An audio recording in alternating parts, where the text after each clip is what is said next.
Thousands of Americans all across the U.S. celebrated Independence Day by running for their lives from multiple mass shootings and, in some cases, what people thought was a shooting. So I'm going to get to all of this video, including those reports on the suspected shootings that weren't actually shootings, showing you just how damaged the American psyche is. But first here, look, in this video, I've covered what needs to be done. I've covered these shootings again and again. I've discussed what Canada does in terms of our gun laws and how it has clearly limited the amount of mass shootings that occur. You have restrictions in place like a minimum of 28 days before you actually are able to own a weapon from the time you apply to get one. You have required licensing. You have background checks that include the police actually calling your previous partner, your current partner, to ensure you're not at risk for domestic abuse. So various checks in place to ensure that anyone that actually owns a gun is in their right state of mind. This should be the bare minimum for a deadly weapon. So you can go back and watch those videos in case you missed them. I'll link to them below the video under sources on YouTube. But in this video, I want to go over, some of these events that happened, some of the reactions online, and I'll get to what one lawmaker is saying needs to be done. And, it's the stuff that we've been discussing forever. But let's start here with Axios. So it wasn't just, one or two shootings. It wasn't just Highland Park. It wasn't just Philadelphia. July 4th weekend marred by more than a dozen mass shootings. So they go on to right here. The weekend of gun violence resulted in the deaths of at least 15 people and injured 91 others, according to data from the nonprofit research group Gun Violence Archive. So they go on with some examples here, including, of course, Highland Park, New York City, Minneapolis, Minnesota, Kenosha, Wisconsin, Sacramento, California, Boston, Kansas City, Missouri, Richmond, Virginia, South Carolina, Washington, Arizona, North Carolina, and Texas. So, yeah. It is wild to me just how common this is. And people just deal with it.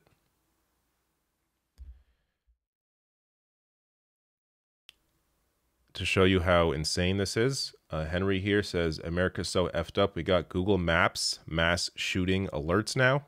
So this has apparently been in place since about 2018. So here, Google's saying, hey, here's a mass shooting. Avoid this area. Now, let me get to first a couple of the shootings that weren't actually shootings. And these are events that, again, it showcases just how damaged people are. That they are so used to this sort of thing happening. And their fear is based in reality. They have a reason to be scared. But it shows you just how damaged people are when this sort of thing happens. So this first one here, I think, is from Harrisburg. While many say they heard gunshots, Harrisburg Police Commissioner Thomas Carter says police looked into reports of an active shooter as well as gunshots and is positive it was just firecrackers. He said he was right there himself. A fight started at 9:30 p.m. near Front and Walnut Streets between two juveniles. Around that same time, someone yelled gun and firecrackers went off near the fight. This is what led thousands of people running for safety, leaving their items and creating a crowd of chaos spreading a mile from where it occurred. Pandemonium. Tens of thousands of people in a panic, families running for their lives, others with their pets in hand. This was the chaos at last night's City of Orlando fireworks at the fountain. Police say while the show was going on, something scared the crowd just before 10 o'clock. Police say about a dozen people got hurt in the melee, but later tweeted there was no shooting or public safety hazard. All right, so I just put those two reports together, one from Harrisburg, the other from Orlando. There was a third false alarm in D.C. where two loud noises near 11th Street and Pennsylvania Avenue Northwest prompted people nearby to flee toward the National Mall. Authorities on the scene confirmed the sounds were fireworks and said the noises likely sparked the alarm. So, the land of the free, where people can't even go out in the community on July 4th to just enjoy their night out with their family without the fear of being in a mass shooting. Now, you could argue some of the fear is maybe a little overblown because obviously, look, there wasn't a mass shooting in every city, but is that the argument you really want to make? Again, we've discussed the solution to this 1,000 times. The solution is limiting easy access to weapons. The guy in Highland Park, he legally acquired his weapon to do what he did and clearly was not in his right mind. If there were proper background checks, proper restrictions on what firearms he could own, then the damage or his ability to own a weapon would be limited. That's the fact. You're never going to completely eliminate every mass shooting in history or in any country, but you can absolutely limit the amount of them. That's all people are asking for some real policies in place, some real laws in place to deal with this. And there is very little of that happening. Now, let me get to the first real shooting here. So this is from Philadelphia, and this was actually recorded as a reporter was interviewing people at this 4th of July celebration. As teenagers, why is it? Oh God, oh God, oh God, oh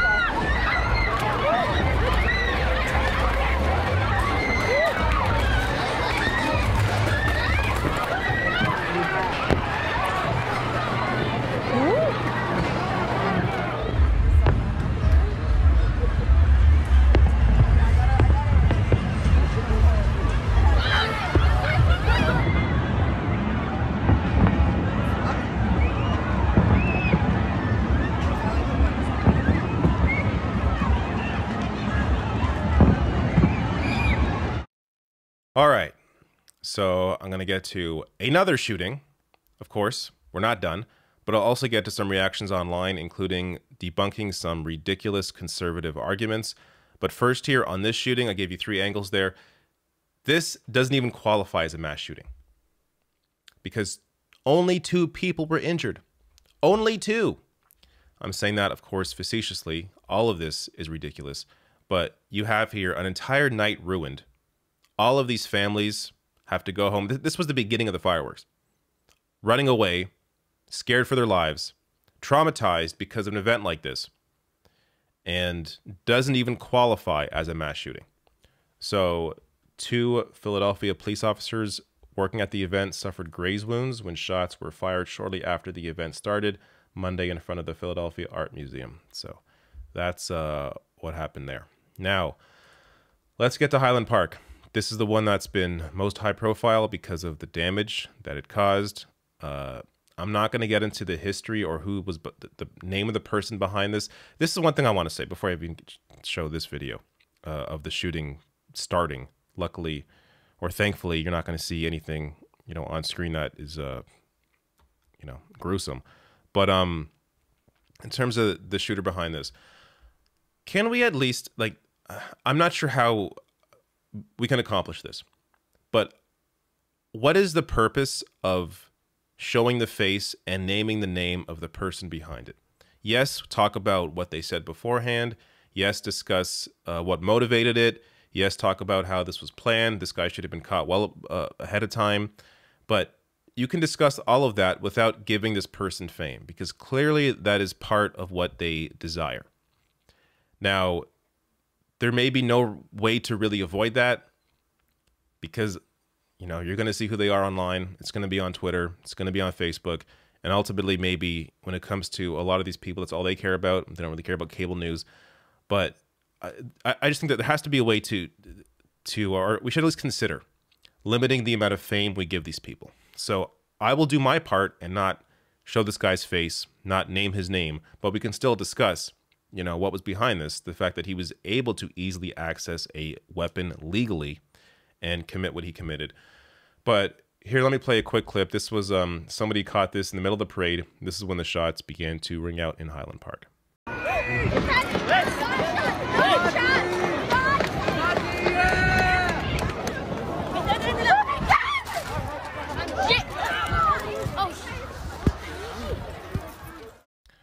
So another scary moment there. Another example of people that will be traumatized for life when it comes to them attending any sort of public event. let alone, of course, people that were actually injured and killed in this shooting. So the shooting killed 6 and injured dozens, triggering panic and shock across the U.S. as yet another attack disrupted what is usually a day of patriotic celebration. One of the first victims identified by their family is a 76-year-old grandfather, Nicholas Toledo. The New York Times reported that Toledo, who used a wheelchair, had not wanted to attend the parade, but needed to stay with his family due to his disabilities. So we could even have a discussion here about lack of health care, lack of home care. A lot of different problems occurring in the U.S. that are all converging on a number of issues. And this is another example of that. Now, of course, the mass shooter here fits the typical profile of these mass shootings. 22-year-old white guy with a disturbed online presence, and the police apprehended him without any shots being fired at him, which, worth pointing out here how different certain people are treated. Not saying that the police should have used their weapons. I'm glad they didn't. They should not be using their weapons to arrest people. But look at how different the situation is depending on who the suspect is. Jayland Walker, this happened July 1st. Jayland Walker killed after Akron police fire over 90 shots during a traffic stop. 25-year-old black man, Jayland Walker. 90 shots. Here you have a mass shooter. No shots fired. Again, a lot of different issues here converging to show you just a lot of the rot that is within the American system. Now, let's get to some stupid shit, shall we? I guess more stupid shit. Lauren Boebert here. There was just a mass shooting in Denmark, a country with some of the strictest gun laws in Europe. It's time to admit that gun laws do not stop mass shootings. A point that is so stupid that even Lauren Boebert's tiny brain must understand how stupid it is. To try and compare Denmark, that hasn't had a mass shooting since 1994, to compare that to America, where there was over a dozen mass shootings in a weekend. Clearly, gun laws work. That's the difference there. Mental health problems still exist in Denmark. All across the world, they still exist. Media, movies, video games, all the same shit, all across the world. Especially in Europe, especially in Canada. Very similar cultures. Yet, the difference in mass shootings is stark. The idea that you can eliminate all mass shootings or every bad thing to ever happen is a stupid straw man argument that makes absolutely no sense, but that's all they are able to latch onto because that is all they have. All the facts, all the data is against them, yet they make dumbass arguments like this, and Lauren Boebert is a sitting congressperson.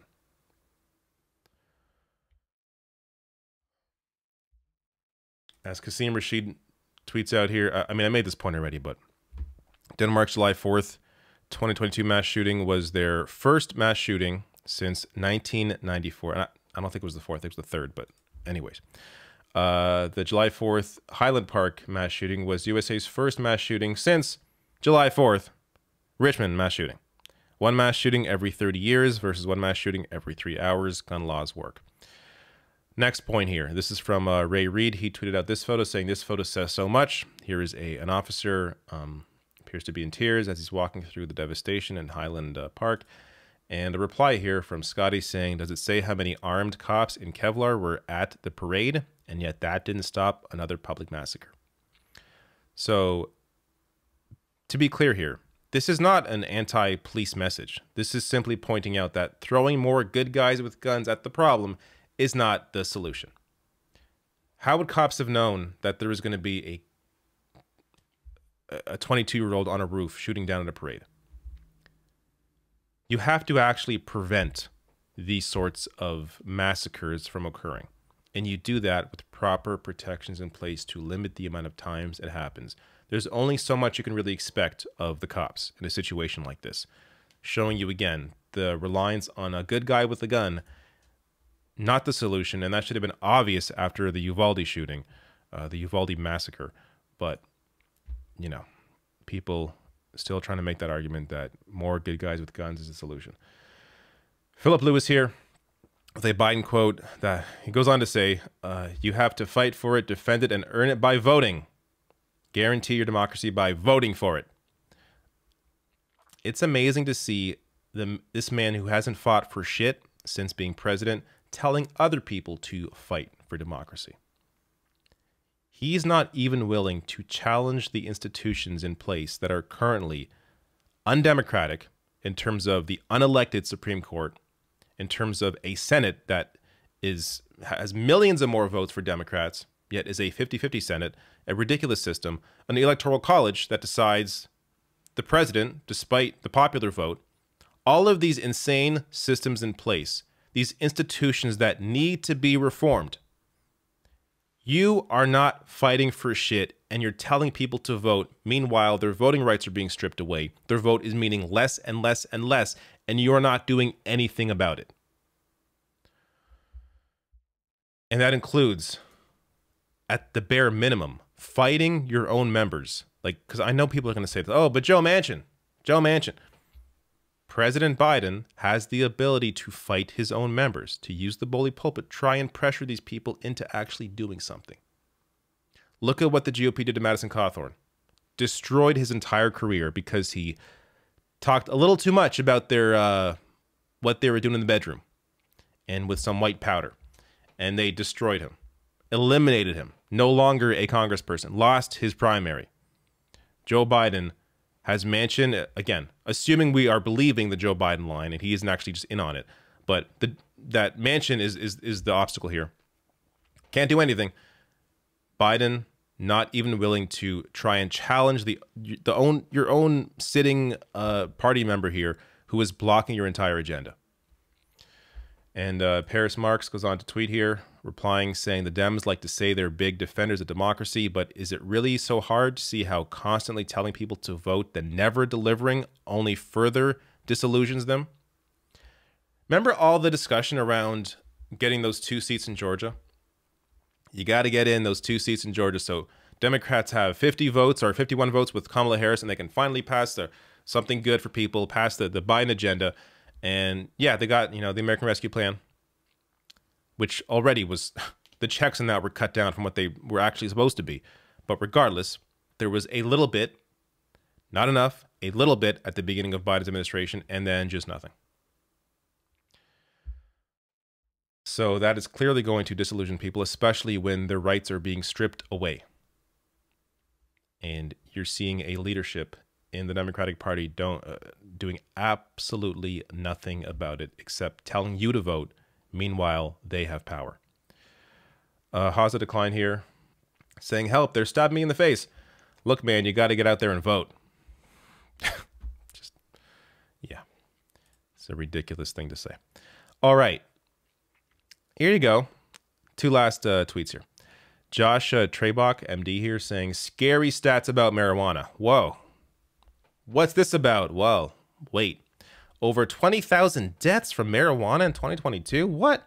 Every day, 106 people die from marijuana. Nearly 3,000 children and teenagers have been killed/injured by marijuana this year. Joking, these facts are about guns. Marijuana, still a Schedule I drug. Restricted. Illegal in many states. Has not killed a soul.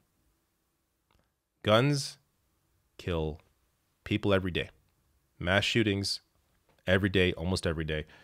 And yeah, I don't think I have to make the point any further than that. Just ridiculous how our society is not built on data, not built on facts, not built on being just rational. It's built on bullshit. Last thing here. Kyle Griffin with Pennsylvania Senate candidate John Fetterman saying, quote, Democrats in the Senate need to scrap the filibuster and immediately pass common sense reform like universal background checks for all gun sales and a ban on military-grade assault weapons and high-capacity magazines. John Fetterman, I really hope he defeats Dr. Oz in Pennsylvania and maybe becomes that extra vote that Democrats need. But you may see a situation where, let's imagine a world where Democrats pick up 2 more seats They now have 52 senators. And now you're going to have new villains. Chris Coons all of a sudden. Oh, now he doesn't want to do anything. Interesting. Now it's Manchin, Sinema, Coons. Add someone else in that list.